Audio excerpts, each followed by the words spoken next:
The dying world's final hope, the crimson sky of Zairian, leapt ash and smoke as Kethra dragged his broken body. Through the ruins of what had once been the greatest research facility in the galaxy, his forearms, each ending in delicate manipulator, tendrils trembled as he clutched the portable transmitter to his chest. Blood the color of deep ocean seeped through his torn robes, leaving a trail across the shattered crystal floors. 300 years. For 3 centuries, his people, the Thakari, had suffered under the iron grip of the Vex hegemony. What had begun as a protection agreement had slowly transformed into the most brutal occupation the galaxy had ever witnessed. The Vex, with their insectoid bodies and hive mind mentality, had systematically stripped Zairian of its resources, its culture, and its hope. Kethra remembered the stories his grandmother had told him as a youngling, tales of when the Thakari soared between the stars and ships of living crystal, when their telepathic abilities allowed them to commune with the very fabric of space itself. Now those same gifts were suppressed by neural dampeners. Their ships melted down for Vex war machines, their people reduced to nothing more than organic computing units. The old scientist reached his destination, a hidden chamber deep beneath the facility's foundation. Here in the shadows, where even the Vex surveillance drones could not penetrate, sat his life's work. A quantum entanglement communicator capable of reaching across impossible distances. He had spent decades building it in secret, scavenging components from discarded Vex technology, hiding his progress from the overseer drones that monitored every aspect of Thakari life. As he activated the device, Kethra's mind wandered to the data archives he had studied in his youth before the Vex had destroyed most of their historical records. There had been references to other species, other worlds that might exist beyond the hegemony's reach.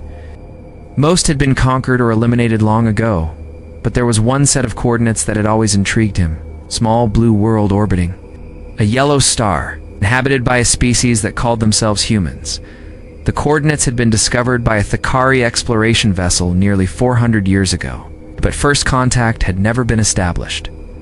The humans were young, primitive by galactic standards, still bound to their single world.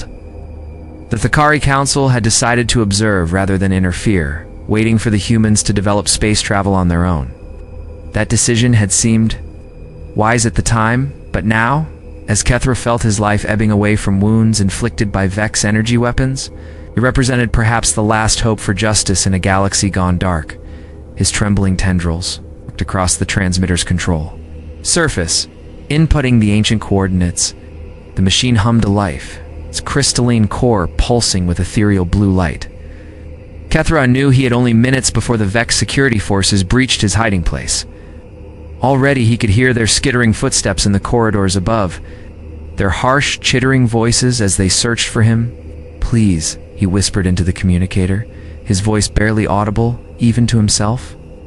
"If anyone can hear this message, if any compassionate species still exists in this forsaken galaxy, we need help. The planet Zairian, coordinates 847.2 to 1, 559, by galactic standard, is dying.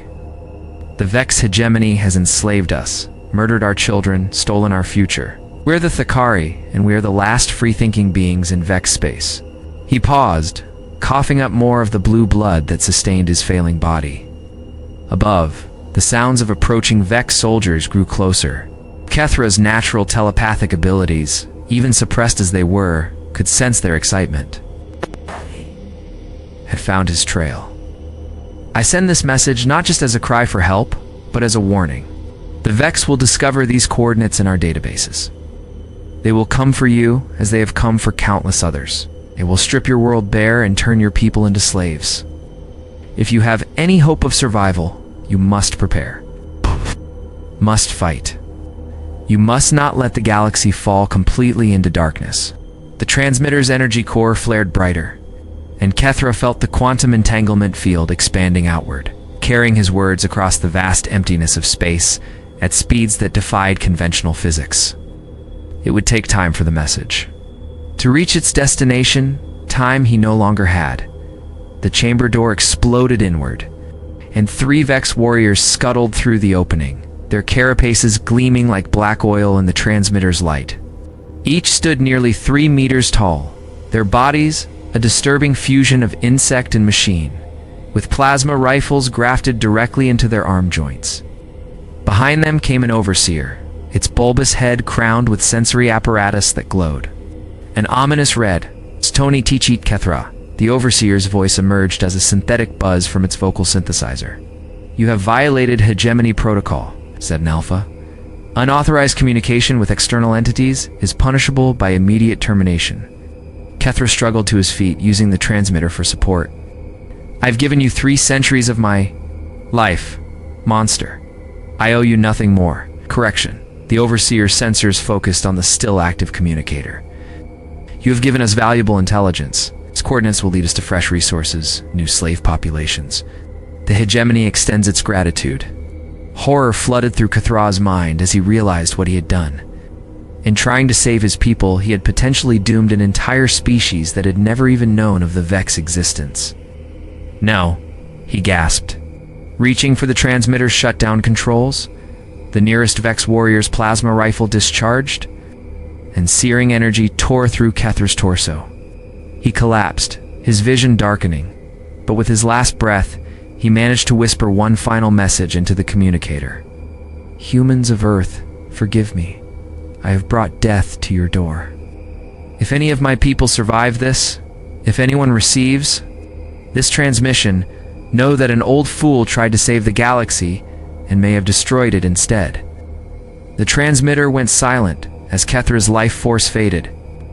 The Vex overseer approached the device, its sensors analyzing the quantum trail left by the message. Within hours, the coordinates would be extracted and transmitted to the Hegemony High Command. Within days, the first scouting fleets would begin their journey toward a small blue planet that had no idea what was coming. But in the deepest tunnels of Zairian's underground cities, where the surviving Thakari had hidden their most precious possessions, a young engineer named Noyalin monitored a secondary receiver linked to Kethra's transmitter. She had helped the old scientist build his communication device, though she had never believed it would actually work. As she listened to his final words, tears streaming down her pale blue face, she made a decision that would change the course of galactic history. Naya carefully recorded every word of Kethra's transmission, storing it in a quantum crystal that she hid close to her heart. The old scientist had been wrong about one thing. His message wasn't a failure or a doom. It was a spark of hope in the darkness, proof that somewhere in the galaxy, someone had cared enough to reach out across the void. The Vex might have the coordinates now, but they would be traveling to Earth with the assumption that humans were as helpless as every other species they had conquered. Naya had studied the fragmentary records that survived from the original Thakari expedition to Earth. The humans were young. Yes, but they possessed something that had been bred out of most galactic civilizations over millennia of Vex rule. They had never learned how to surrender as Vex dropships screamed overhead, beginning the systematic extermination of every Thakari research facility. Naya clutched the crystal containing Kethra's final message and began planning. The Vex thought they had won by silencing the old scientist. Instead, they had just lit a fuse that would burn across the galaxy, carried by a species that had spent its entire evolutionary history learning how to fight back against impossible odds. The message was already traveling through space, racing toward a blue world where a young species called humanity was about to discover that they were no longer alone in the universe. And somewhere in the depths of Zairian's underground cities, the last free Thakari began to dream of liberation for the first time in 3 centuries. When Earth heard. The Call Deep Space Monitoring Station Prometheus hung in the emptiness between stars like a metal spiderweb, its massive sensor arrays reaching out into the cosmic dark. Captain Alina Rodriguez had been stationed here for 3 years, part of humanity's first serious attempt to listen for signs of intelligent life beyond Earth's solar system. Most days brought nothing but the background radiation of space and the occasional burst from a distant pulsar. But today was different. Alina was reviewing routine maintenance reports when Lieutenant Chen burst into the command center, his usually calm demeanor replaced by barely controlled excitement. "Captain, you need to hear this. We've got something on the deep space array, and it's definitely not natural." Alina followed Chen to the communications station, where a complex waveform pattern scrolled across multiple screens. Even before she put on the headset, she could see that this was unlike anything they had recorded before. The signal showed clear. Signs of artificial modulation, structured in a way that suggested not just intelligence, but sophisticated technology. How long "Has this been coming in?" she asked, settling into the monitoring chair. The signal started approximately 18 hours ago, but it's taken our computers this long to decode the base language matrix. "Captain, this isn't just a signal. It's a translation protocol. Whoever sent this designed it to be understood by any species capable of space travel." Lena activated the playback, and Cathra's voice filled the command center. At first it was just alien sounds, but as the translation software worked its magic, the words became clear. Lena listened in stunned silence as the old Dakari scientist's desperate plea unfolded. His warning about the Vex hegemony, his apology for potentially bringing destruction to Earth. When the message ended, the command center was silent except for the hum of electronics. Alina replayed it twice more, each time feeling the weight of what they had just heard grow heavier. Humanity wasn't alone in the universe, but their neighbors were either slaves or monsters. "Get me a direct line to Earth Command," Alina ordered. "Priority Alpha, and start working on a response signal. If there are still Thakari alive on that planet, they need to know we heard them." Within 6 hours, Alina found herself in a virtual conference room with the highest-ranking military officials on Earth.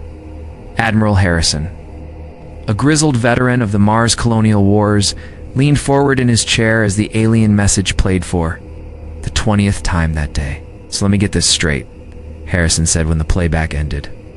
"Not only are we not alone, but there's a galactic empire of bug monsters heading our way. And they've been enslaving entire species for centuries." "That's the situation as we understand it, sir," Alina replied from her position aboard Prometheus.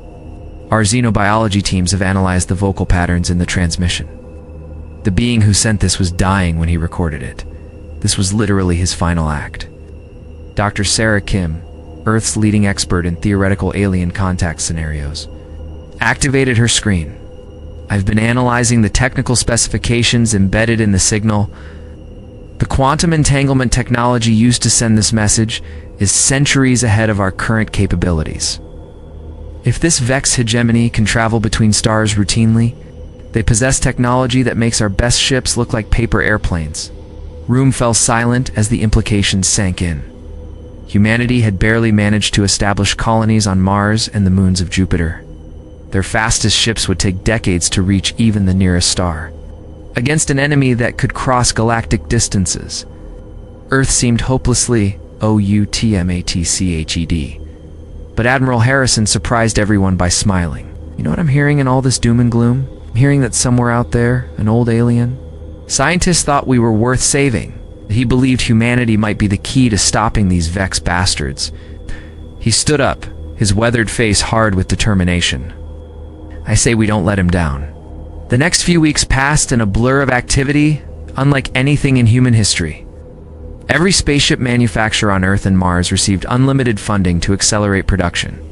The experimental fusion drive program was fast-tracked, reducing the planned 20-year development timeline to 6 months. Most importantly, every military strategist, historian, and philosopher was brought together to answer one crucial question. How does a primitive species defeat an advanced galactic empire? Alina found herself transferred to Earth Command as the head of the newly formed Alien Contact Division. Her first task was to establish communication with any surviving Thakari on Zairian. Using the quantum entanglement principles embedded in Kithra's original message, human engineers worked around the clock to build a transmitter capable of reaching across interstellar space. The breakthrough came from an unexpected source. Dr. Marcus Webb, a military historian specializing in asymmetric warfare, had been studying humanity's most successful underdog victories throughout history. His analysis revealed a pattern that gave him hope. Every time in human history, when a technologically superior force has been defeated by a supposedly inferior one, it's happened because the advanced enemy couldn't adapt to unexpected tactics. Webb explained to the assembled Earth Command staff.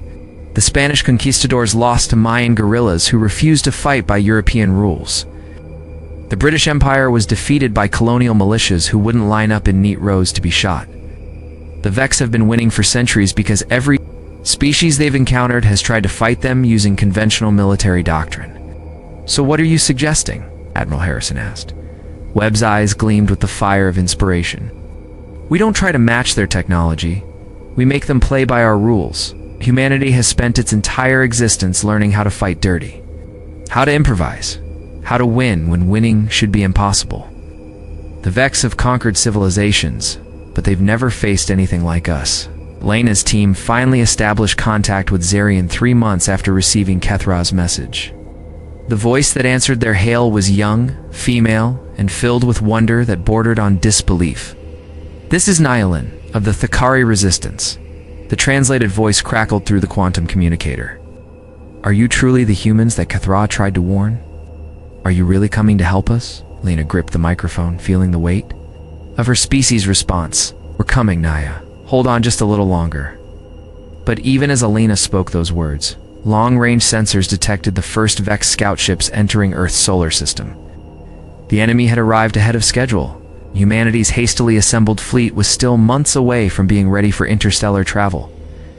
Admiral, or Harrison, made a decision that would define humanity's place in the galaxy.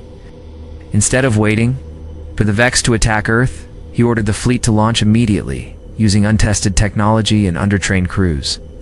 67 ships, everything humanity could scrape together, departed for Zairian in the largest military gamble in human history. Alena stood on the bridge of the flagship, the UES Defiance, as Earth fell away behind them. Beside her, Admiral Harrison stared at the tactical display showing their pathetically small fleet against the estimated Vex forces waiting at their destination. "Think we have a chance, Captain?" he asked quietly. Alena thought of Kethra's voice. The desperation and hope intertwined in his final message. She thought of Nylin, waiting in the darkness for a salvation that might never come.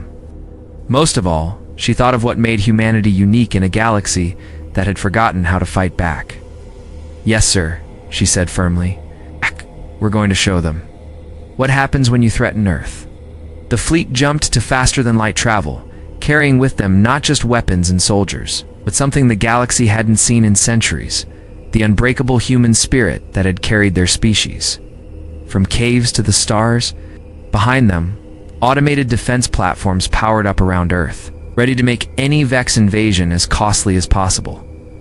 Ahead lay Zairian, where a young Thakari engineer clutched a quantum crystal containing an old scientist's final message, counting down the days until either liberation or extinction arrived from the stars. The galaxy was about to learn that humanity's greatest weapon wasn't their technology or their numbers. It was their absolute refusal to go quietly into the dark. Part 3. Humanity's Fury. Unleashed, the Vex extermination fleet hung in Zairian's orbit like a plague of mechanical locusts, their dark holes blotting out the stars. Overlord Vexprim, Jektal, observed the planet below through the neural interface that connected him to his ship's sensors. After 3 centuries of efficient rule, the remaining Thakari population had finally forced his hand with their persistent acts of sabotage and rebellion. Began atmospheric saturation bombing, Jektal commanded through the hive mind network that linked all Vex forces. Cleanse sectors 7 through 23. Leave no structure standing. The first bombardment had just begun when alarms screamed throughout the Vex command ship. Impossible energy signatures appeared on the edge of the system, growing stronger by the second. Jektalesk's compound eyes focused on the tactical display, trying to process what his sensors were telling him. 67 ships had just dropped out of faster-than-light travel. Their design unlike anything in the Vex databases. They were crewed by galactic standards, angular and brutal, where Vex vessels were elegant and efficient. But there was something about their approach pattern that made Jektal's genetic memory trigger ancient warnings. These ships moved like predators. Unknown vessels. Jektal transmitted on all frequencies. "You are entering a Vex hegemony pacification zone. Depart immediately or be destroyed." The response came not in the formal diplomatic protocols the Vex expected, but in clear, defiant words that cut through the communication channels like a blade. says Admiral Harrison of the United Earth Forces. We're here for our friends. Get out of our way, Jektal. Mandibles clicked in confusion. Earth, the primitive world whose coordinates they had extracted from the dead Thakari scientist. Impossible. His intelligence reports indicated that humans had barely achieved interplanetary travel. Alina Rodriguez stood on the bridge of the UES Defiance, watching the massive Vex fleet turn to face them. The tactical display showed impossible odds, over 200 Vex warships against their hastily assembled force. By every rule of military logic, this should have been a massacre. Instead, she smiled. All ships, Alina transmitted to the human fleet. Implement protocol, Crazy Ivan. Show them what humans do when we're supposed to lose. The human ships suddenly broke formation, scattering in directions that defied conventional tactical doctrine. Instead of maintaining defensive formations, they accelerated directly toward the Vex fleet, their courses seemingly random and chaotic. The Vex tactical computers struggled to predict movement patterns that had no logical basis. Elena's ship dove beneath the Vex formation, its crude armor absorbing energy blasts that should have vaporized it. But human engineers had learned something important about Vex weapons during their hasty preparation. They were designed for precision, not for targets that refused to cooperate. On Zairian's surface, Nylon crouched in a bombed-out shelter, listening to the battle raging in space above through a salvaged Vex communication array. The young Thakari engineer had spent months organizing the underground resistance, preparing for this moment. As human ships began breaking through the Vex blockade, she activated a hidden transmitter. All resistance cells execute Operation Starbreak. The humans are here. Across Zairian, Thakari fighters emerged from 3 centuries of hiding. They struck at Vex infrastructure with surgical precision, targeting power plants, communication hubs, and orbital elevators. Most importantly, they began sabotaging the neural dampener network that had suppressed their natural telepathic abilities for generations. Alina felt the change the moment the first dampener went offline. A whisper in her mind, alien, but somehow familiar, speaking words of gratitude and hope. More voices joined it as additional dampeners fell, till the mental space around Zairian filled with the collective consciousness of a liberated people. Alina called Harrison. We're getting telepathic contact from the surface. The Thakari are coordinating with us directly. Harrison's weathered face split into a fierce grin. Then let's give them something to coordinate with. All ships, begin atmospheric entry. We're taking this fight to the ground. Jektal watched in growing horror as his perfect formation collapsed into chaos. The human ships fought like nothing he had ever encountered. They rammed Vex vessels with their own hulls, used debris as weapons, and seemed to take perverse joy in tactics that should have been suicide. Worse, his ground forces were reporting coordinated attacks from supposedly pacified Thakari populations. Impossible, he chittered to his subordinates. The slave species cannot resist. It is not in their nature.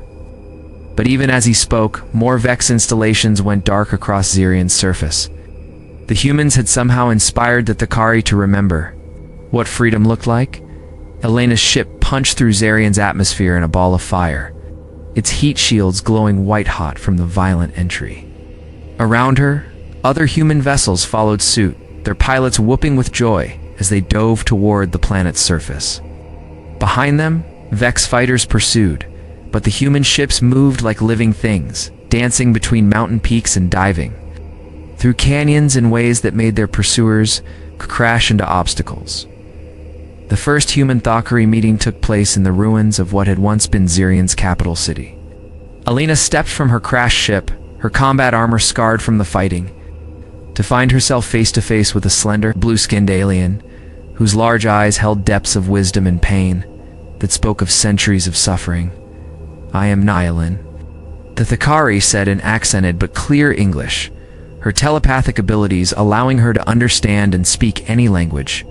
Cathra would be proud to see this day. Lena removed her helmet, revealing a face streaked with sweat and grime, but bright with determination. We got his message. All of it, including the part about never giving up. Around them, The sounds of battle raged as human and Thakari forces coordinated their attacks on remaining Vex strongholds. The aliens' telepathic networks allowed for perfect communication, while human tactical flexibility kept the enemy constantly off balance.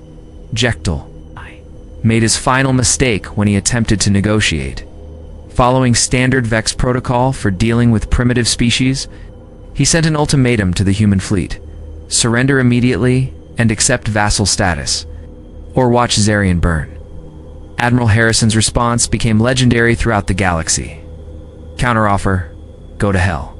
The final battle took place at the Vex Command Citadel, a massive fortress that had dominated Zairian's skyline for 3 centuries. Human Marines and Thakari resistance fighters stormed its walls side by side, their combined assault overwhelming. Defenses designed to repel conventional attacks. Alina and Nyalin fought their way to the Citadel's core, where Jektal waited with his elite guard.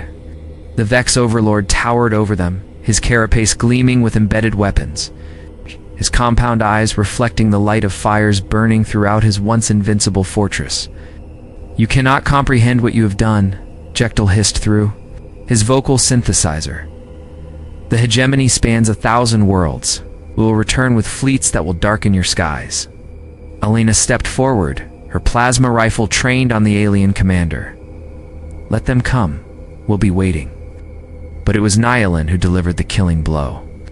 Her telepathic abilities finally free to express 3 centuries of rage and grief. Jektal collapsed, his neural networks overwhelmed by the psychic assault of a people he had never seen as anything more than property. As news of the Vex defeat spread through their communication networks, something unprecedented happened. On worlds across the galaxy, enslaved species began to rise. The hegemony had maintained control through the illusion of invincibility, but that illusion was shattered the moment humans proved that the Vex could bleed. 5 years later, Alina stood on the observation deck of the joint human-Thakari space station orbiting Earth. Below, the blue world that Kithra had tried to save now served as the headquarters for the Galactic Liberation Alliance. Ships from dozens of former Vex slave worlds came and went, our crews training in the guerrilla tactics that had won the war. Nyalin joined her at the viewport, her face peaceful in a way that would have been impossible during the dark years of occupation. In her hands, she carried a quantum crystal containing Kethra's original message, now preserved as a monument to the courage of one old scientist who had refused to let hope die. "He saved us all," Nyalin said softly. "Not just the Thakari, but every species that will never know slavery because of what he started." Lena nodded, watching as another liberation fleet departed for a distant star system where people waited for freedom. The galaxy was still vast and dangerous, and there were other empires out there that needed to learn the lesson the Vex had learned too late. Humanity had entered the galactic community not as conquerors or diplomats, but as liberators. They had kept their promise to an old alien scientist who had died believing he had doomed the galaxy, when in truth, he had saved it. The stars no longer fell silent when civilizations cried out for help. Somewhere in the galaxy, humans were always listening, always ready to answer the call. And wherever they went, they carried with them the one thing that no empire could crush. No matter how powerful, the absolute refusal to let evil triumph while good people still drew breath. The end.